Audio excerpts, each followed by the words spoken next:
She always fixes everything for us," my mother Linda announced proudly to the neighbors gathered around our kitchen table. "Sheila will save the vineyard just like she saved Erica's boutique in that restaurant disaster." The words hit me like a slap across the face, as I stood in the doorway, grocery bag still in my hands. They were talking about my money again, planning my financial future without bothering to include me in the conversation. "My name is Sheila Patterson. I'm 35 years old and I've been the family's unofficial ATM for 15 years. While my sister Erica gets praised for her entrepreneurial spirit, I'm the one who quietly writes the checks when her brilliant ideas inevitably collapse." Today, standing in my childhood home in Spokane, Washington, I watched my parents promise our neighbors that I would fund yet another one of Erica's failures. The vineyard she had been given as a graduation gift 3 years ago was hemorrhaging money, and somehow once again it was my responsibility to fix it. 250000 should cover the debts and get us back on track. My father Martin continued stirring his coffee like he was discussing the weather forecast. "Sheila's always been so generous with family. She understands what's important." I set the groceries down harder than necessary, the sound echoing through the suddenly quiet kitchen. Every face turned toward me wearing the same expectant expression I'd seen countless times before. They weren't asking if I would help. They were announcing that I already had. Growing up in the Patterson household meant understanding your place in the family hierarchy early. Erica, 3 years younger than me, had golden hair and an infectious laugh that charmed everyone she met. She was the daughter who got dance lessons, art classes, and encouragement to follow her dreams. I was the daughter who got practical advice about being responsible and realistic. When Erica wanted to start her first business at 22, our parents mortgaged their house to help her. When I wanted to pursue landscape architecture at 25, they suggested I stick with my accounting job because it was more stable. The pattern was established before I realized what was happening. Erica would chase her latest passion with enthusiasm and zero business sense. The venture would struggle because she'd spend more time planning grand opening parties than learning basic financial management. When creditors started calling, Erica would cry to our parents, who would immediately call me. "Family helps family," Martin would say, as if the help only went in one direction. "You know how hard this is for her," Linda would add, as if Erica's failures were tragedies rather than consequences. The vineyard was supposed to be different. After her failed boutique, disastrous catering company, and short-lived yoga studio, Erica announced she was ready for something more serious. Our parents bought 20 acres of prime land near the Columbia River and gifted it to her for her 32nd birthday. "This time will be different," Linda assured me when I quietly questioned the wisdom of such an expensive gift. "Erica's really committed to making this work." I watched my sister hire an expensive consultant, install elaborate irrigation systems, and plan a launch party that cost more than most people's annual salary. She called it investing in the brand. Within 18 months, the vineyard was drowning in debt. Erica had ordered premium vines without researching what grew well in our climate.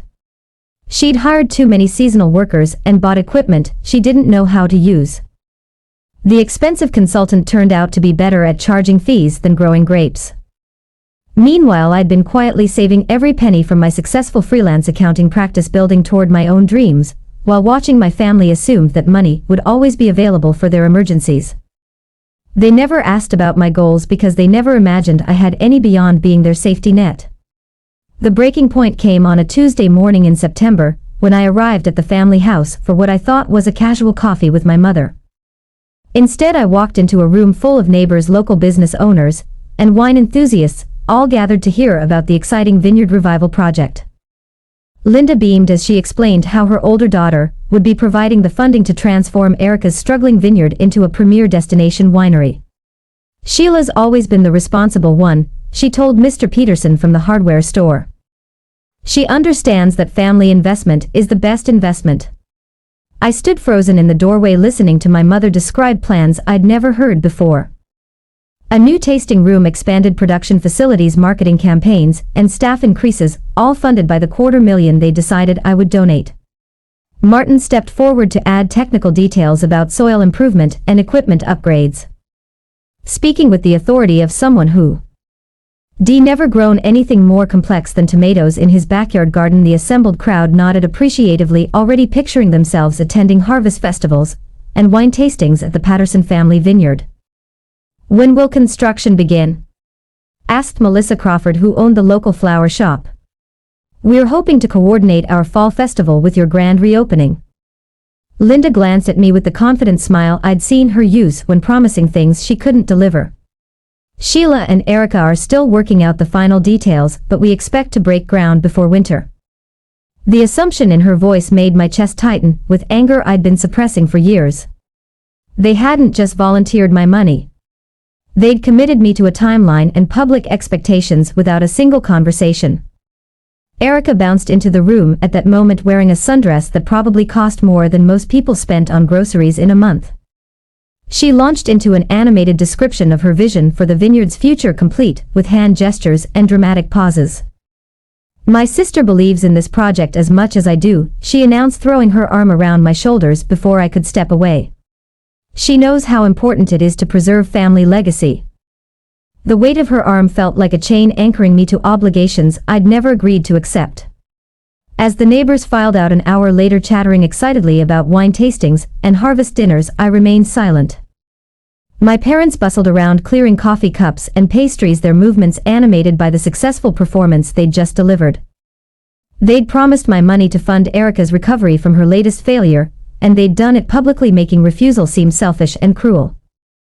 But as I watched Erica scroll through her phone, probably planning her next expensive purchase, I felt something shift inside me. For the first time in 15 years, the word no felt not just possible but necessary. The week following the neighborhood announcement felt like being trapped underwater. Everywhere I went in Spokane, people congratulated me on supporting family business and asked when they could visit the renovated vineyard. Mr. Thompson at the bank mentioned how wonderful it was to see siblings working together. The cashier at the grocery store said her book club was already planning a wine tasting tour. Each conversation added weight to the commitment my parents had made on my behalf, creating a web of public expectation that seemed impossible to escape. Erica, emboldened by what she perceived as guaranteed funding, began spending with renewed enthusiasm. She hired a public relations firm to develop marketing materials for the vineyard's rebirth, ordered custom labels from a boutique designer in Portland, and scheduled meetings with distributors who specialized in premium wines. When I called to discuss the financial assumptions our parents had made, she laughed off my concerns with practiced ease. "Don't worry about the details," she said, as if my life savings were minor logistics to be handled later. "The important thing is that we're finally going to have something the whole family can be proud of." But I knew the truth about Erica's track record because I'd paid for her education in failure multiple times.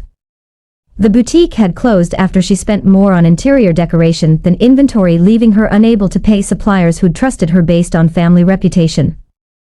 The catering company had collapsed when she booked events without calculating food costs, resulting in thousands losses on every wedding and corporate function. The yoga studio had lasted 6 months before landlord issues and unpaid instructors forced her to abandon the lease early. Each time our parents had presented her failures as learning experiences while expecting me to cover the financial damage. I drove out to the vineyard that Friday afternoon to see the current state of Erica's agricultural empire. What I found was 20 acres of dying vines, broken irrigation equipment rusting in the September sun, and a barn filled with expensive machinery that hadn't been maintained properly. The soil looked depleted and cracked, suggesting Erica had never learned about proper fertilization or water management. Weeds grew between the vine rows and several sections showed clear signs of disease that could have been prevented with basic care. The expensive consultation she'd paid for had apparently covered impressive presentations, but not practical farming knowledge. Walking through the neglected vineyard, I calculated the real cost of restoration in my head. The $250,000 my parents had promised wouldn't begin to address the fundamental problems Erica had created. The soil would need extensive rehabilitation. The irrigation system required complete replacement, and most of the vines would have to be replanted with varieties actually suited to Washington's climate. Even with unlimited funding, turning this disaster into a profitable winery would take years of dedicated work from someone who understood agriculture, business management, and wine production. Erica possessed none of those skills and had shown no interest in developing them. Standing among the dying vines, I realized my parents' announcement hadn't been about family support or business investment. It had been about avoiding the social embarrassment of admitting their golden child had failed again. They'd promised my money to maintain Erica's image, and their own sacrificing my financial security to preserve family pride. The neighbors who'd gathered in our kitchen weren't potential investors or business partners. They were an audience for a performance designed to deflect attention from Erica's incompetence. My parents had used my reputation for responsibility to guarantee funding they had no right to promise, trapping me in a commitment built on their need to avoid facing reality about their younger daughter's limitations. That evening I sat in my apartment reviewing financial documents I'd been quietly accumulating for 3 years. While my family assumed I lived paycheck to paycheck like most single women in their 30s, I'd actually been building substantial savings through my freelance accounting practice. Corporate clients paid premium rates for discreet financial consulting. And I developed expertise in helping family businesses resolve exactly the kind of problems that destroyed ventures like Erica's Vineyard. My specialty was turning around failing enterprises by identifying waste, improving systems, and implementing sustainable practices. The irony wasn't lost on me that I'd been helping other families solve problems while enabling my own family's dysfunction. The mountain cabin I'd been researching represented everything I wanted that my family had never encouraged me to pursue. Located 2 hours north of Spokane near Chella, the property included 40 acres of pristine forest, a renovated log home with solar power, and views of the Columbia River Valley that took my breath away every time I visited. The asking price was $280,000 more than my parents expected me to donate to Erica's Vineyard revival, but exactly what I needed to finally build the life I'd been dreaming about since college. My plan had been forming slowly for months as I watched Erica's Vineyard deteriorate and my parents' denial deepen. The cabin represented independence from family obligations that had consumed my adult life. I could work remotely for my best clients while developing the landscape architecture skills I'd abandoned to be the family's financial safety net. The property included enough space for organic gardens, hiking trails, and maybe even a small workshop for furniture making, hobbies I'd never had time to explore because I was always managing someone else's crisis. But my family's public announcement had accelerated my timeline dramatically. What had been a distant dream was now an urgent necessity. I couldn't continue living in a city where everyone expected me to fund my sister's next failure, where my parents used my reputation to make commitments I'd never agreed to accept. The cabin purchase would send a clear message that my money belonged to me, that I had plans and priorities beyond serving as the family ATM. I made the call to my real estate agent that night, authorizing her to submit a full-price offer with expedited closing. The seller, an elderly couple relocating to Arizona, had been waiting for a cash buyer who could complete the transaction quickly. My agent assured me that with my pre-approval letter and earnest money deposit we could close within 2 weeks. For the first time in months, I felt the excitement of pursuing something I wanted rather than something my family needed. The next morning brought a call from Martin demanding a meeting to finalize the Vineyard investment details. His tone carried the assumption that my participation was guaranteed, that we were simply arranging logistics rather than discussing whether I would contribute anything at all. Erica's already started the application process for the necessary permits, he informed me, as if permit fees were minor expenses rather than additional costs I'd never agreed to cover. We need to get the funding in place so construction can begin before winter weather makes outdoor work impossible. I agreed to meet with them the following Sunday, letting them believe we were gathering to sign papers and transfer money. But instead of preparing financial documents, I spent the weekend packing boxes and arranging for my most valuable possessions to be moved to a storage unit. If my family wanted to treat me like an ATM, they were about to discover that this particular machine was permanently out of service. Sunday afternoon arrived with the crisp clarity that only September in eastern Washington can deliver. I drove to my parents' house with a manila envelope containing documents that would end 15 years of financial servitude, my hands steady on the steering wheel despite the magnitude of what I was about to do. The familiar neighborhood looked different somehow, as if I was seeing it through the eyes of someone who no longer belonged there. Children played in yards while parents tended gardens. Normal families living normal lives without the toxic dynamics that had defined my relationship with the Patterson clan. Martin and Linda had arranged the dining room like a business meeting with legal pads, calculators, and financial documents spread across the table. Erica sat at the head of the table wearing a cream-colored blazer that probably cost more than most people earned in a week. Her laptop opened to what appeared to be a presentation about Vineyard expansion plans. They'd prepared as if this was a board meeting where my participation was simply a formality to be documented rather than a decision to be made. "We've broken down the investment into phases." Linda began sliding a typed document across the table toward me. "The first phase covers immediate debt relief and basic infrastructure repair. Phase 2 includes the new tasting room and visitor facilities. Phase 3 expands production capacity and establishes distribution partnerships." The numbers on the paper totaled far more than the original million they'd mentioned to the neighbors. Somehow my parents had inflated their expectations while planning my financial contribution. Erica launched into her presentation with the enthusiasm of someone who'd never experienced genuine business failure. She clicked through slides showing architectural renderings of tasting rooms, marketing plans targeting wine tourists, and projected revenue streams that assumed immediate success in a notoriously difficult industry. "The consultant believes we can break even within 18 months, she announced confidently, apparently forgetting that her last consultant had led her directly into the current financial disaster. "This is really going to put the Patterson family on the map." Martin leaned forward with the serious expression he used when discussing money that wasn't his.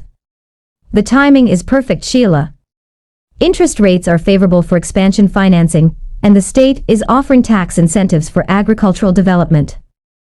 Your initial investment will leverage additional funding that can turn this into something really substantial." He spoke as if my money was already committed, as if we were discussing implementation rather than negotiating participation. I listened to their presentation in silence, letting them build momentum with their assumptions and expectations. They painted pictures of family legacy tourist attractions and profitable partnerships, all funded by my savings and built on Erica's track record of spectacular failure. When they finished, the room fell quiet as they waited for my signature on documents that would transform their dreams into my financial nightmare. "That's quite a plan," I said, finally opening my manila envelope and placing my own documents on the table. "But I'm afraid there's been a misunderstanding about my availability as an investor." The property deed for the cabin was printed on official county paper, with my name listed as buyer and a closing date from 3 days earlier. The purchase price was clearly visible along with the certification that showed I'd paid cash for the entire transaction.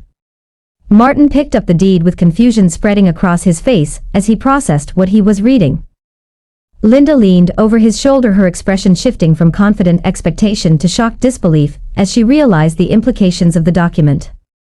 Erica's smile faded as she understood that the money they'd been counting on had already been spent on my priorities rather than hers. "You bought a cabin?" Linda's voice cracked with disbelief as she stared at the property deed. "When? How? We thought you were saving money for the family investment." The word family came out as an accusation, as if my decision to spend my own money on my own dreams was somehow a betrayal of sacred obligations I'd never agreed to accept. Martin snatched the document from her hands, studying it as if intensive examination might change the facts printed there. $280,000, he read aloud, his voice heavy with the realization that Erica's Vineyard rescue had just become impossible. "This is the money that was supposed to save the Vineyard. You can't just spend family money on personal luxuries." "It's not family money," I replied calmly, surprised by how steady my voice sounded despite the anger radiating from 3 pairs of eyes across the table. "It's my money earned through my business, saved through my sacrifices, and spent on my decision. Just like all the money I've given Erica over the years was my money spent on her decisions." Erica's carefully constructed composure finally cracked as the reality of her situation hit her. "But what about the Vineyard? What about the permits I applied for? I already told the contractors to expect funding this week." Her voice rose with the panic of someone who'd been spending money she didn't have based on promises she'd never confirmed. "You can't just abandon the family business when we need you most." "I'm not abandoning anything," I said, gathering the deed and placing it back in my envelope. "I'm choosing my own life instead of funding yours. The Vineyard was never a family business. It was Erica's project that became my responsibility without my consent." The silence that followed was dense, with 15 years of unspoken resentment finally finding its voice. The confrontation that followed was everything I'd imagined and dreaded for years. Martin accused me of selfishness. Linda questioned my loyalty to family values. And Erica dissolved into tears over the unfairness of being held responsible for her own business decisions. But their anger couldn't touch me because I'd finally stopped caring about their approval. The cabin deed in my hands represented freedom from their cycle of crisis and expectation, and no amount of guilt or manipulation could make me surrender that independence. "You've always been jealous of Erica," Linda declared, playing the card she'd used to dismiss my concerns for decades. "This is your way of punishing her for being successful and creative while you're stuck in boring accounting work." The accusation might have stung once, but now it simply revealed how completely my mother misunderstood both of her daughters. Erica wasn't successful. She was subsidized. And my accounting work wasn't boring. It was profitable enough to buy 40 acres of freedom. "I'm not punishing anyone," I said, standing to leave before their emotional manipulation could gain momentum. "I'm simply refusing to fund another one of Erica's failures." The Vineyard lost money because she made poor decisions, not because she lacked adequate investment. More money won't fix problems that stem from incompetence and lack of planning. As I walked toward the door, I could hear Erica's voice rising behind me, asking who would tell the neighbors about the change plans, and how she would explain the project's cancellation to people who were expecting vineyard tours and wine tastings. For the first time in 15 years, those problems belonged entirely to her. I pulled out of the driveway feeling lighter than I had since childhood, finally free from the weight of other people's expectations and my own misplaced sense of obligation. Martin, Linda, and Erica faced immediate social humiliation when word spread throughout Spokane that the promised Vineyard revival had collapsed due to their presumptuous announcement of funding they'd never secured. Neighbors who had planned harvest festivals around the renovation timeline felt deceived by the family's overconfident promises, while local business owners who had expected tourist traffic from the winery expressed disappointment at being misled about the project's viability. Erica was forced to file for bankruptcy when creditors realized no family bailout was forthcoming, and the Vineyard property was eventually seized and sold at auction for a fraction of what Martin and Linda had originally paid. Their reputation in the community never recovered from the embarrassing revelation that they had committed their older daughter's money without her knowledge or consent, making them appear manipulative and dishonest to people who had respected their family for decades. The beautiful mountain cabin became my sanctuary, a place where I could pursue landscape architecture projects while consulting remotely for clients who valued my expertise without expecting me to sacrifice my own goals for their success. As I watched the sunrise paint the Columbia River Valley in shades of gold each morning, I understood that my years of financial servitude to my family's dysfunction had taught me the most valuable lesson of all. The word no isn't selfish when it protects your right to choose your own happiness. And sometimes the greatest act of family loyalty is refusing to enable the very behaviors that are destroying the people you love.